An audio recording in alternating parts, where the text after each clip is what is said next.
प्रश्नावली 2.1 का पहला प्रश्न दिया गया, कह रहा यदि x बटा 3 प्लस 1 ये पहला क्रमित युग्म है, y माइनस 2 बटा 3 बराबर है 5 बटा 3 कॉमा 1 बटा 3। ठीक है, तो इसमें पूछ रहा है तो x तथा y ज्ञात कीजिए। तो इसके लिए आपको पता है क्रमित युग्म समानता, जब समान होता है तो क्या होता है, इसका इधर वाला पहले वाले क्रमित युग्म का पहला अवयव क्या होता है, दूसरे वाले क्रमित युग्म पहले वाले के बराबर होता है और दूसरा वाला दूसरे के। तो बस वहां से फिर आपको यही बना लेना है कि x बटा 3 प्लस 1 बराबर क्या हो जाए 5 बटा 3 हो जाएगा।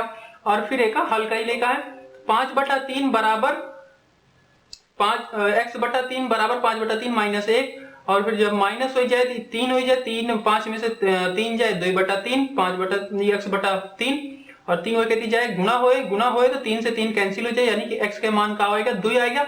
और दूसरा वाला y माइनस 2 बटा 3 है बराबर 1 बटा 3 हो जाए, तो 2 बटा 3 जब वह कहती जाए तो क्या हो जाए धन हो जाए, जुड़ जाए, ये कहती माइनस रहा कहती जाए के जुड़ जाए, तो जुड़े के बाद तीनों का आवाज नीचे बराबर है तो जुड़ जाए 3 2 1 3 और 3 यानी कट जाए दोनों, 3 1 कम 3, तो y के मान का आ जाए 1 आ जाए।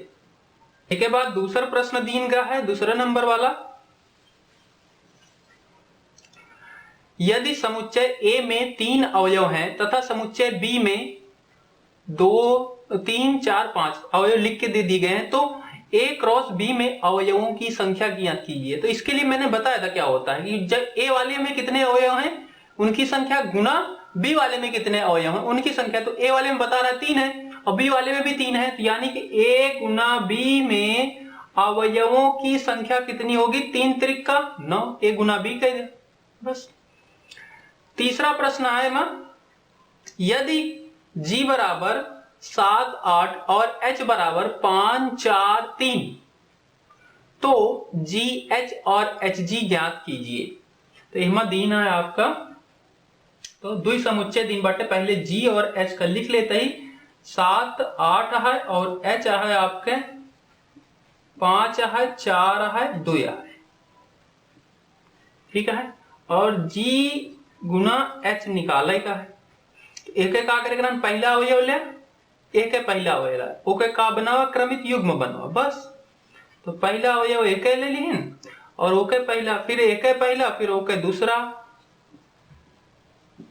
फिर एक है पहला ओके दूसरा तीसरा, फिर एक है दूसरा और ओके पहला, एक है पहला ओके दूसरा,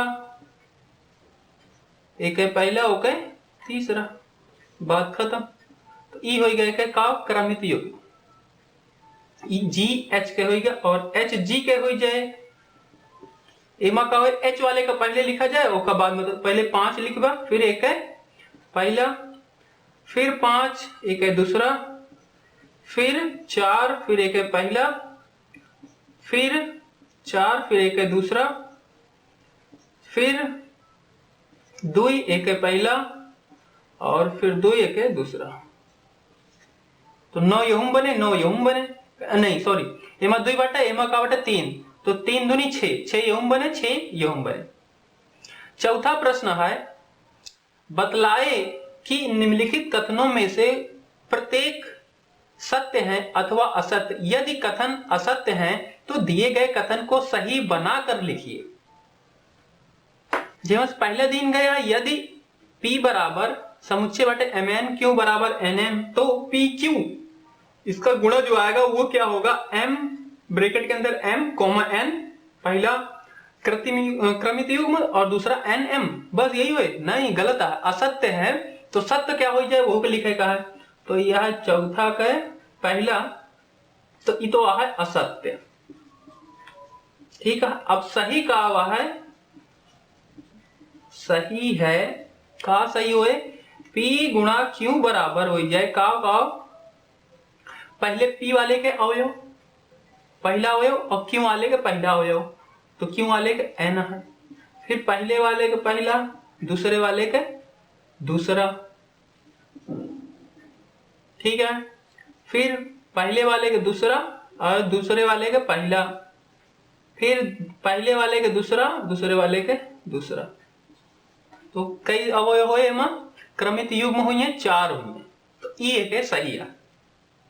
दूसरा पार्ट है एक है कि यदि ए और बी रिक्त समुच्चय है, यानी कि एम्प्टी सेट नहीं है, इनमें कुछ अवयव है, कुछ न कुछ अवयव है, तो ए क्रॉस बी क्रमित युग्मों एक्स वाई का एक अरिक्त समुच्चय है। इस प्रकार एक्स क्या है, ए का, तथा वाई क्या है, बी का सदस्य है। तो हाँ सही है, बात सही है, ये सत्य है, तो ये सत्य है। अब जब सत्य है तो उसमें क्या कुछ बता ही नहीं सकते, सत्य है तो सत्य है। मैंने बताया था कि ये होता है कि जब क्रमित आयुक्त रिक्त समुच्चय होते हैं, जब इनका क्रमित कार्टेशियन प्रोडक्ट निकालते हैं तो इनके सदस्य जो होते हैं क्या ए से होंगे, बी से होंगे, और इसको इस रूप में लिखा जाता है, बस। तीसरा पार्ट है यदि a बराबर 1 2 b बराबर 3 4 तो a गुना b intersection phi equal to phi का ही होता है। तो देखा भाई, जब b का इंटरसेक्शन करवा के साथ फाई के साथ, इंटरसेक्शन में का हो जोन अवयव कॉमन हो, जोन अवयव दोनों में हो, तो जब जेके पास कुछ नहीं बा उमा कॉमन का मिले, उभयनिष्ठ कुछ मिले ना मिले, यानी कि b इंटरसेक्शन फाई के जगह पर का आ जाए, फाई आ जाए। मतलब कि उमा एक को अवयव नहीं है। तो जब a क्रॉस b करबा, मान लो 0 में गुणा करबा, a में 0 से गुणा करबा तो का आए 0 है, यानी कि फाई सत्य है। पांचवा प्रश्न है यदि a बराबर -1 और 1 तो a गुना a ज्ञात कीजिए, यानी कि 3 बार इसका क्या करना है, गुणा करना है। तो इसके लिए आपको सबसे पहले a गुना a निकाला, उसके बाद फिर a से गुना कर दिया। तो a की खातिर सबसे पहले वाले अवयव के, पहले वाले समुच्चय के पहला अवयव और दूसरे वाले समुच्चय के पहला अवयव, तो दूसरा वाला यही बट एक बार लिख देते हैं यहाँ ताकि आसानी हो। और फिर पहले वाले का पहला अवयव, दूसरे वाले के दूसरा अवयव, फिर पहले वाले के दूसरा अवयव और दूसरे वाले के पहला अवयव, पहले वाले के पहला अवयव, दूसरे वाले के दूसरा अवयव। तो ई निकल गया a गुना a। अब a गुना a फिर कैसे गुना करेगा, a से, तो a का फिर से किन जाए a से, तो एक है ई वाला अवयव ऑर्डर का करबे, एक के साथ एक बार गुना करबे, ई वाला ऑर्डर फिर एक के साथ ऐसे किन जाए, फिर ई वाला ऑर्डर एक के साथ, फिर ये वाला ऑर्डर एक के साथ। तो करते हैं, तो सबसे पहले ये दोनों लिख, फिर -1 यहाँ से आ जाए, पहला बन जाए, फिर यही का एक के साथ -1 1 और फिर ये वाले का किन जाए, फिर यही का किन जाए दूसरे वाले अवयव के साथ, फिर ये वाले का किन जाए 1 -1 1 ठीक है, ये वाले का किन जाए -1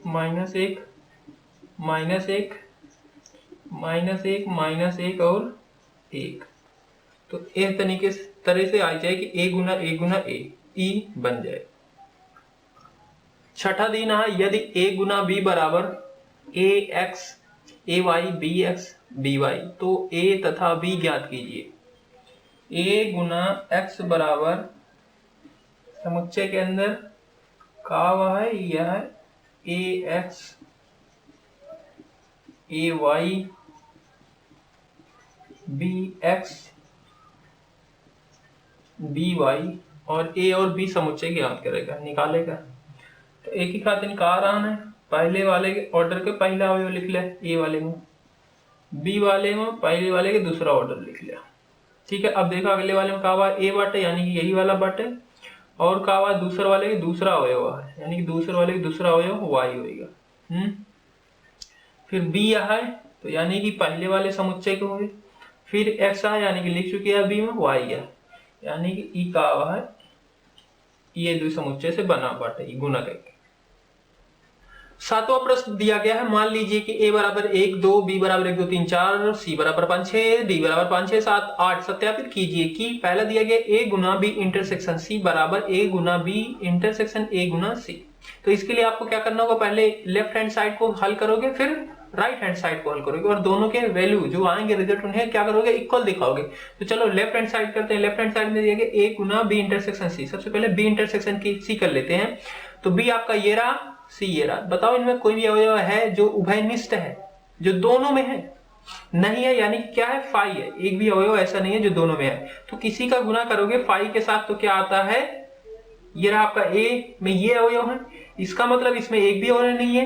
जब इसके साथ गुना होगा तो क्या आएगा, फाई आएगा। ये ऐसे ही है कि मल्टीप्लाई कर रहे हो आप जीरो के साथ, तो क्या आएगा, जीरो ही आएगा। और जीरो को किसे बोलते हैं, रिक्त समुच्चय को बोलते हैं, यानी कि फाई को बोलते हैं।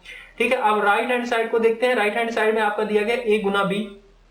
ए ये रहा, बी ये रहा, तो इसके साथ पहले ए का इसके साथ, पहले वाले अवयव के दूसरे के साथ, पहले को तीसरे के साथ, पहले की चौथे के साथ, दूसरे का पहले के साथ, दूसरे का दूसरे के साथ, दूसरे का तीसरे के साथ, दूसरे का चौथे के साथ। फिर ठीक है, इंटरसेक्शन इंटरसेक्शन लगा दिया। फिर क्या है, ए इंटरसेक्शन सी। ए ये रहा, सी ये रहा।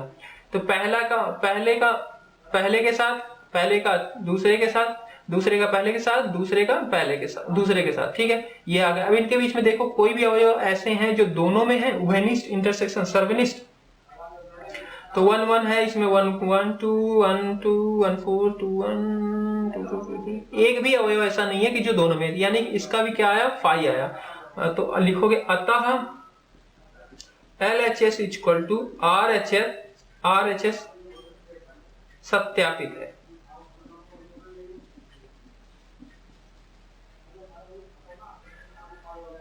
इसका दूसरा पार्ट दिया गया है A इंटू सी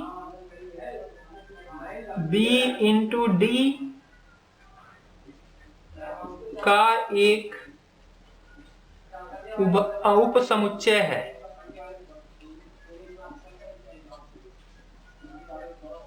कह रहा है कि AC जो है BD का एक उप समुच्चय है। तो सबसे पहले निकाल लेते हैं भाई, देख लेते हैं है कि नहीं। तो सबसे पहले BD निकालो। ये क्या होगा, BD आदि समुच्चय होगा, और इसका क्या होगा, ये उप समुच्चय होगा। तो BD के लिए आपको BD अवयव B का कौन सा है, B में है 1 2 3 4 और D में है 5 6 7 8। तो आपका पहले का 5 के साथ, पहले का ही 6 के साथ, पहले का ही 7 के साथ, पहले का ही 8 के साथ।